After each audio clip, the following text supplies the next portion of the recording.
I think I may have found the perfect road to trail shoe. Let's go take a look.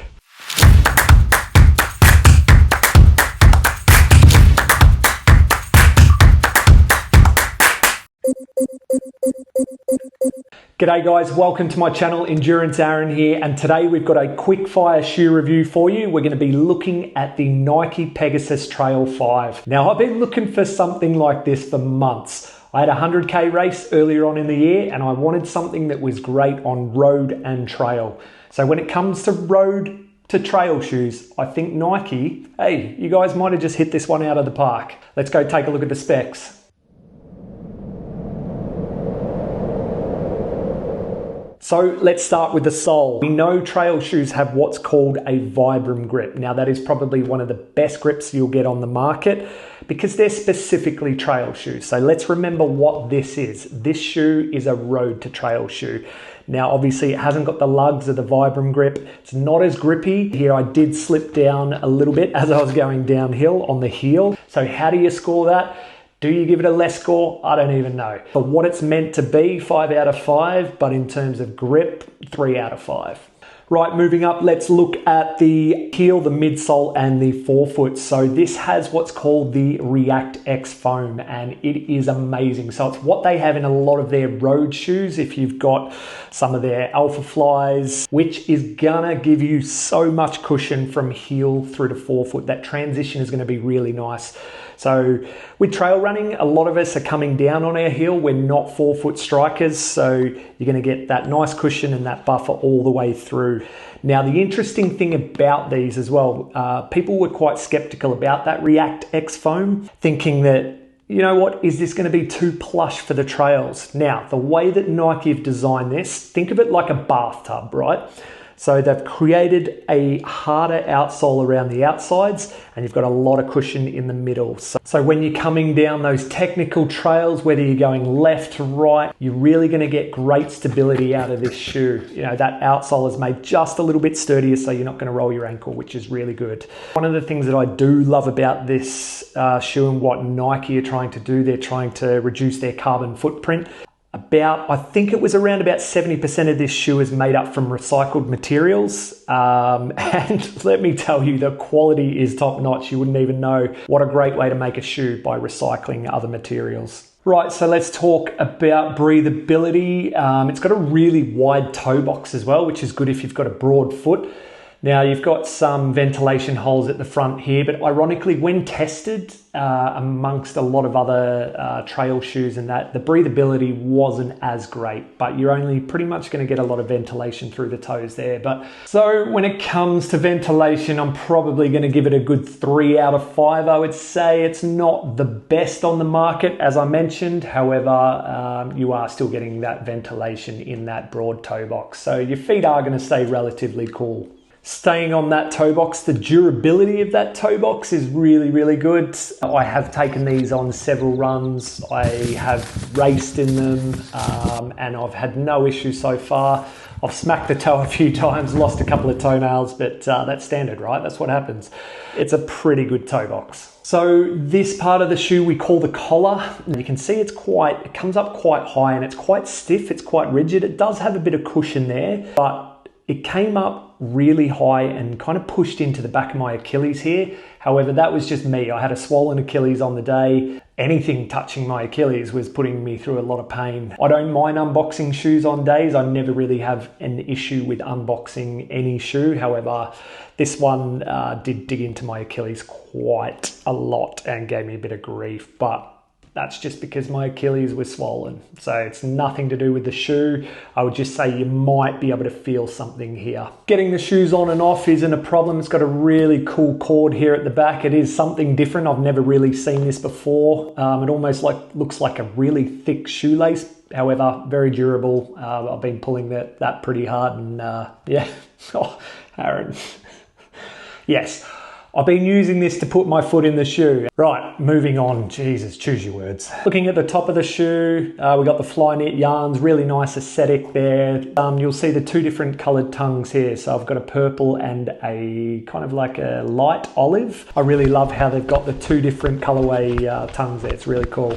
I would say this is probably one of the best shoes. It's a nice neutral colorway that I can wear with if I want to put on some nicer shorts or something like that. I think that nice olive colorway makes it a little bit dressier. I found a lot of my clothes, like a navy pair of shorts, will go really nice with these.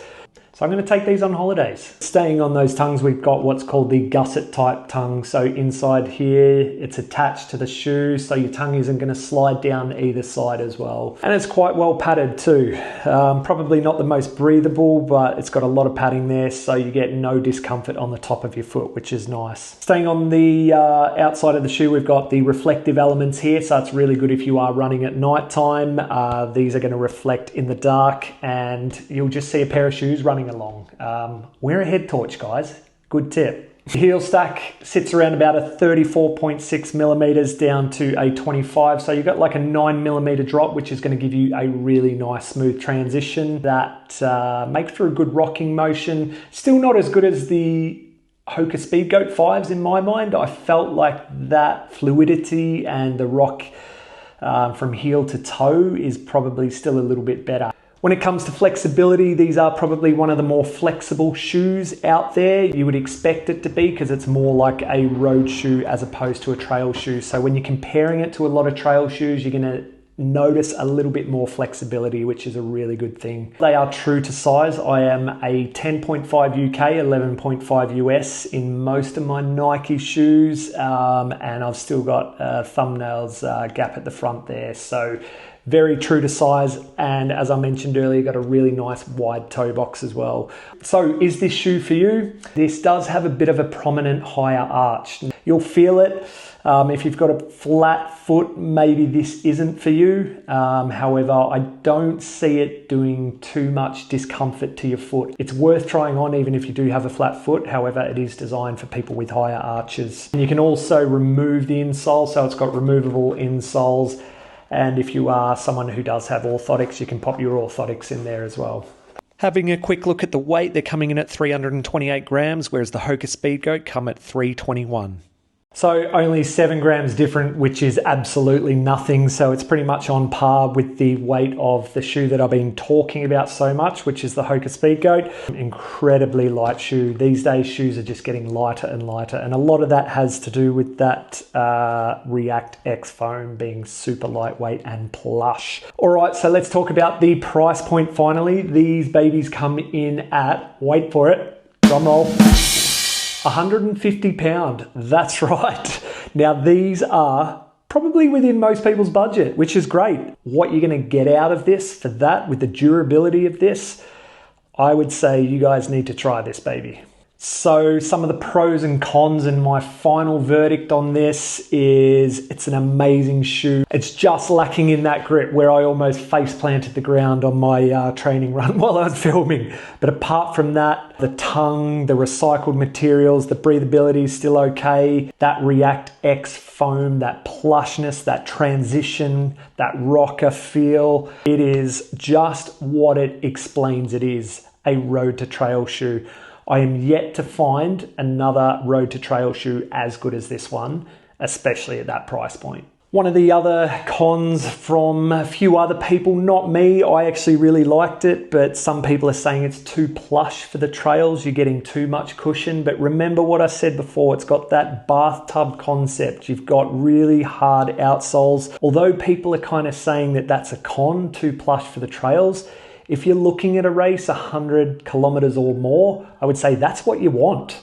You don't want anything that's going to be too hard underfoot. But if it's just loose gravel, everyday trails, long distance, this one's for you. So watch this space. I just have this gut feeling that Nike are about to explode on the trail scene with so many amazing shoes, and this one here is just the beginning. All right, guys, thank you very much for watching. Don't forget to hit that subscribe button down the bottom. A staggering 90% of my audience are unsubscribed, so that 10% are watching, but 90% of you are watching and not subscribing. So please hit that subscribe button down the bottom. I really appreciate you all. Best of luck in your training or your races, whatever you've got coming up for the rest of the year. And hopefully see you out on some of the trails or the road to trail. Go get it, guys.